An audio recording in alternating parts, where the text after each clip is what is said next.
എന്തോന്നിനാണ് ബോംബെ മുഴുവൻ തെണ്ടിടുന്നത് എന്റെ കാശിങ്ങനെ മുടിക്കണത്? ഓൺ സർവീസിന് ഇതുവരെ കിട്ടിയില്ലേ? വന്നാ ഉടനെ അങ്ങോട്ട് വിളിക്കാൻ പറയേ.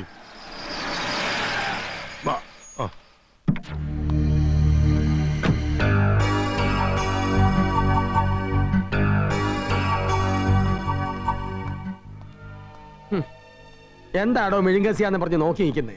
ഇത്രയൊക്കെ സംഭവിച്ചിട്ട് തനിക്കൊന്ന് ഫോൺ ചെയ്യാൻ പോലും തോന്നിയില്ലല്ലോ. ഒന്ന് പോണോ. ഞാൻ അനുഭവിക്കുന്ന ടെൻഷൻ പറഞ്ഞാൽ തനിക്ക് മനസ്സിലാകില്ല.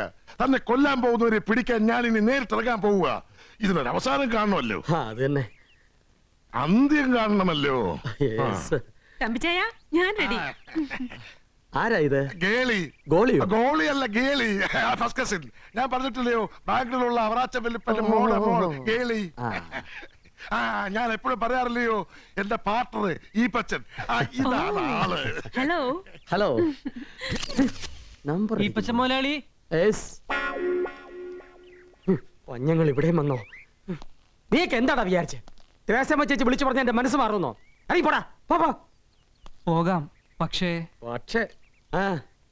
മുതലാളി അന്ന് കൊലപാതകികളുടെ കയ്യിൽ നിന്ന് രക്ഷപ്പെട്ടത് ഞങ്ങള് കാരണമാ.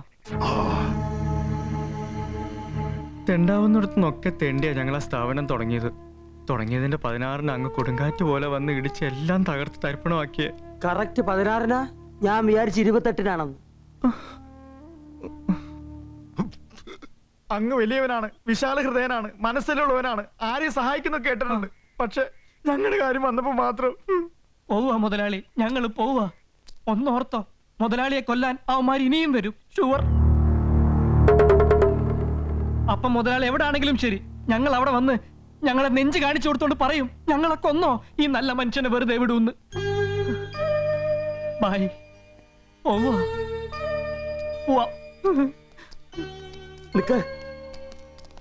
ആരെയും പൂർണ്ണമായി മനസ്സിലാക്കാതെ ആർക്കും ഒരു സഹായവും ഞാൻ ചെയ്യാറില്ല.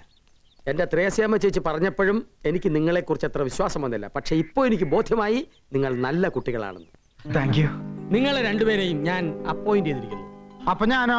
നിന്നെ ഞാൻ ഡിസപ്പോയിന്റ് ചെയ്തിരിക്കുന്നു. എന്തിന്? അന്ന് നീ എന്നെ എന്താ വിളിച്ചത്? റാസ്കൽ. വീണ്ടും വിളിക്കുന്നു.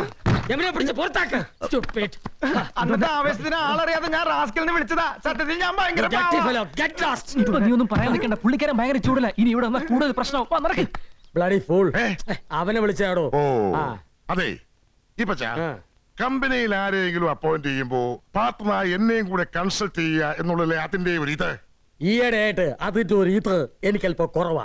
ഇതിന്റെ ഒരു അത് അല്പം കൂടുതലാണ്. മനസ്സിലായില്ല? പണ്ട് ആർക്കിമിഡീസ് പാതിരാത്രി ഉറക്കത്തിൽ നിന്ന് ഞെട്ടി എഴുന്നേറ്റ് യുറേക്ക യുറേക്ക എന്ന് വിളിച്ചുകൊണ്ട് ലോകമൊട്ടുക്കും ഓടിയതിന്റെ 10 ഇരട്ടി വേഗത്തിൽ ഞാൻ ഓടി. രക്ഷിക്കണേ രക്ഷിക്കണേ നല്ലൊരു വിളിച്ചുകൊണ്ട്. അന്ന് ഒരുത്തനെങ്കിലും ഉണ്ടായിരുന്നോ? പാർട്ട്ണറാണ്, അതുകൊണ്ട് പാതി ഇവിടെ ഞാൻ കൊണ്ടോളാന്ന് പറഞ്ഞ് ഇല്ലായിരുന്നല്ലോ. ഞാനൊരു ആവേശത്തിൽ എന്തൊക്കെയോ പറഞ്ഞുപോയി, സോറി. എന്തായാലും ഞാൻ ആ പിള്ളേരെ അപ്പോയിന്റ് ചെയ്തു പോയി. തറവാടികൾക്ക് വാക്കാണല്ലോ വലുത്. ഇനി എന്റെ കാര്യം ആ പിള്ളേര് നോക്കിയോളൂ. വരട്ടെ.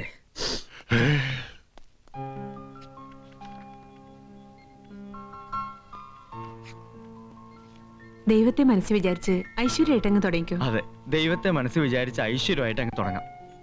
ശരിയാണ്.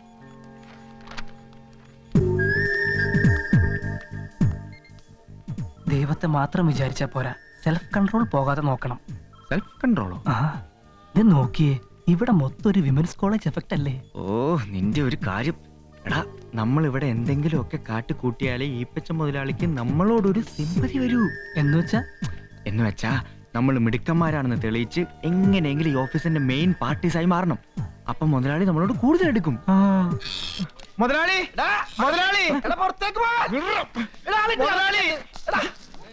മുതലാളി, മുതലാളി, എന്റെ കാര്യം എന്തായാലും ഒന്ന് തീർത്ത് തരണം. നിന്റെ കാര്യം ഞാൻ തീർത്തേരാം.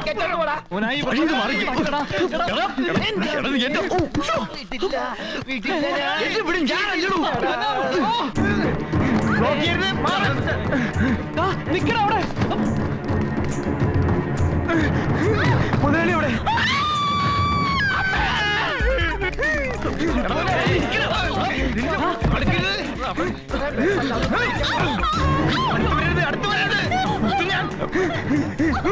മോനെ വേണ്ട, ഞാനാ പറയുന്നത്.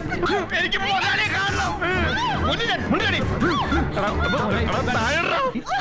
നിങ്ങൾ മാത്രം അങ്ങനെ ജോലി ചെയ്ത് സുഖിച്ച് ജീവിക്കണ്ട. എനിക്കും ജോലി വേണം, എനിക്കും ജീവിക്കണം. മോനെ ബഹളം വേണ്ട, ഞാനല്ലേടാ പറയുന്നേ. അടുക്കരുത് അടുക്കരുത് പറഞ്ഞേ.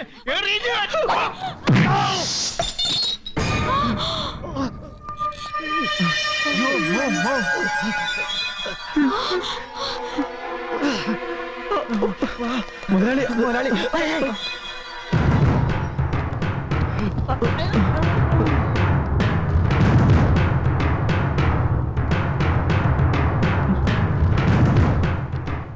മുതലാളി എന്നോട് ക്ഷമിക്കണം.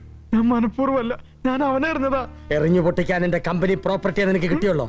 നിന്നോട് പറഞ്ഞിട്ടില്ലേ ഈ പരിസരത്ത് കാലുകുത്തരുതെന്ന്? പോടാ. മുതലാളി എന്റെ ജോലിക്കാരി. നോക്കി നിൽക്കാതെ പിടിക്കടാ. എന്നെ അല്ലടാ, ഈ കൊരകനെ പിടിച്ച് പുറത്താക്ക്. ഇവനെ പിടിച്ച് പുറത്താക്കണോ? ഈ വെള്ള കൊരകനെ പുറത്താക്കും. കരിങ്കാലികളെ നോക്കിക്കോ, ഇവിടുന്ന് ഇറങ്ങിയാൽ നിങ്ങൾ നേരെ വീട്ടിലേക്കല്ലേ പറഞ്ഞത്. കാണിച്ചു തരാടാ ഞാൻ. പോടാ ചാട്ടിയന്മാര്. അവൻ ഇനി ഇവിടെ ജോലി എന്നും പറഞ്ഞു വന്നാ ആദ്യം പോകുന്ന നമ്മുടെ ജോലിയായിരിക്കും. മനസ്സിലായടാ നിന്റെയൊക്കെ മനസ്സിലിരിപ്പ് ഇപ്പൊ എനിക്ക് ശരിക്കും മനസ്സിലായി. അതെ, നിന്റെ കയ്യിലിരിപ്പ് കൊണ്ട് തന്നെയാ മുതലാളി നിന്നെ പിടിച്ച് പുറത്താക്കി. അതേടാ എന്റെ കയ്യിലിരിപ്പ് കൊണ്ട് തന്നെ സമ്മതിച്ചു. പക്ഷെ അയാൾ പറഞ്ഞൊരു വാക്കുണ്ടല്ലോ, അത് മരിച്ചാൽ എന്റെ മനസ്സിന് പോലടാ. ഏത് വാക്ക്? എന്താടാ നോക്കി നിൽക്കുന്നേ? പിടിച്ച് പുറത്താക്കടാ ഈ കൊരങ്ങനെ. ഇല്ല നിങ്ങൾ രണ്ടുപേരെയും ഞാൻ പിടിച്ച് പുറത്താക്കും. എന്നൊക്കെ അയാൾ പറഞ്ഞപ്പോ നീയൊക്കെ കൂടി നോക്കിന്നില്ലടാ. അതൊക്കെ ശരി മോനായി. പക്ഷെ നീ ഒരു കാര്യം മനസ്സിലാക്കണം. എങ്ങനെയെങ്കിലും മുതലാളിയെ സോപ്പിട്ട് നിന്റെ ജോലിക്കാര്യം ശരിയാക്കുന്ന കാര്യം ഞാൻ ഏറ്റു. ഉറപ്പാണോ? ഉറപ്പാ.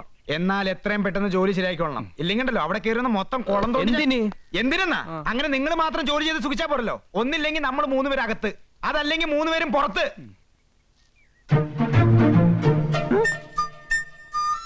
മോനെ എന്താടാ ഇത്? ആരാടാ നമ്മുടെ സാധനങ്ങളൊക്കെ എടുത്ത് പുറത്തിട്ട്? ആരാടത്? ആരാടാ നീ? ഞാൻ നിങ്ങളെ പോലെ ഒരാണാ.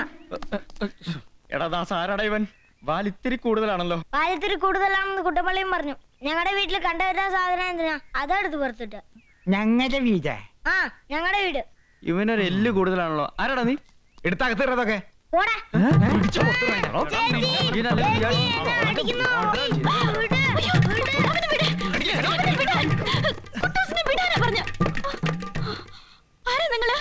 ഓഹോ, അപ്പൊ ഇങ്ങനെ ഒരു സാധനം അകത്തുണ്ടായിരുന്നല്ലേ? ഇയാളാരാ? ഞാൻ ആരാന്നോ? പട്ടാപ്പകല് 18-കാരിയെ വെട്ടിക്കൊന്ന് ജയിലിൽ പോയി പരോളിനിറങ്ങിയ ഒരു പാവം കൊലയാളി. ജാതക പ്രകാരം ഇനിയും ഒരു കൊലപാതകം കൂടി ബാക്കിയുണ്ട്. എന്താ? ഓഹോ, എന്നാ ഇയാള് എത്രയും പെട്ടെന്ന് ആരെങ്കിലും കൂടെ കൊന്നിട്ട് ജയിലിൽ പോയി കിടന്നേ. ബാക്കിയുള്ളവർക്ക് സ്വസ്ഥമായിട്ട് ജീവിക്കാലോ. എടീ, എന്താ എന്താ പ്രശ്നം? എന്താ പ്രശ്നമെന്നോ? 3 ബാച്ചിലേഴ്സ് മാത്രം താമസിക്കുന്ന ഈ വീട്ടിൽ കയറി നിങ്ങൾ താമസിച്ച നാട്ടുകാർ ഞങ്ങളെ പറ്റി എന്ത് വിചാരിക്കും? ഞങ്ങളെ പറ്റി നിങ്ങൾ എന്ത് വിചാരിക്കും? നിങ്ങളെ പറ്റി നിങ്ങൾ എന്ത് വിചാരിക്കും? പെട്ടിയും കിടക്കും കെട്ടിപ്പറക്കി പെട്ടെന്ന് ഇവിടെ ഇറങ്ങിക്കോണം. ഇല്ലെങ്കിൽ ഓഹോ, അത് താനാണോ തീരുമാനിക്കുന്നേ? എന്നാൽ ഇപ്പൊ ഇറങ്ങാൻ സൗകര്യമില്ല. താൻ എന്തോ ചെയ്യും? എന്താ നോക്കുന്നേ? നിങ്ങളുടെ വീട് ഞങ്ങൾ കയ്യേറിയെന്ന് പറഞ്ഞ് ചെന്ന് കേസ് കൊടുക്ക്. എന്താ മോളിത്? പോകാൻ പറയാമേ. ഇവരൊന്നും ഒരു മണ്ണാൻ കെട്ടി ചെയ്യില്ലെന്നേ. ഉണ്ണിദാസ, ഇനി ഇവരോട് സംസാരിച്ച് എന്നിട്ട് യാതൊരു കാര്യമില്ല. മാന്യന്മാരുടെ കളി. നിക്കേ. കുട്ടമ്പള ചേട്ടാ, ആരാ ഞങ്ങൾ സാധനങ്ങളൊക്കെ എടുത്ത് പുറത്തിട്ട്? ഓ ഇതാണോ? അത് തന്നെ. താഴെ ഞാൻ അവർക്ക് വാടക കൊടുത്തിരിക്കാം. നിങ്ങൾ മുകളിലേക്ക് പോയി. പിള്ളച്ചേട്ടാ, എന്ത് തോന്നിയാ ഇത്? തോന്നിയാസോ? ആ. ഞാൻ എന്റെ വീട് ആർക്ക് വേണമെങ്കിലും വാടക കൊടുക്കും. നീയൊക്കെ ആരാ ചോദിക്കാൻ? വെറുതെ അല്ലല്ലോ, മാസാമാസം ഞങ്ങൾ വാടക തരുന്നില്ലേ?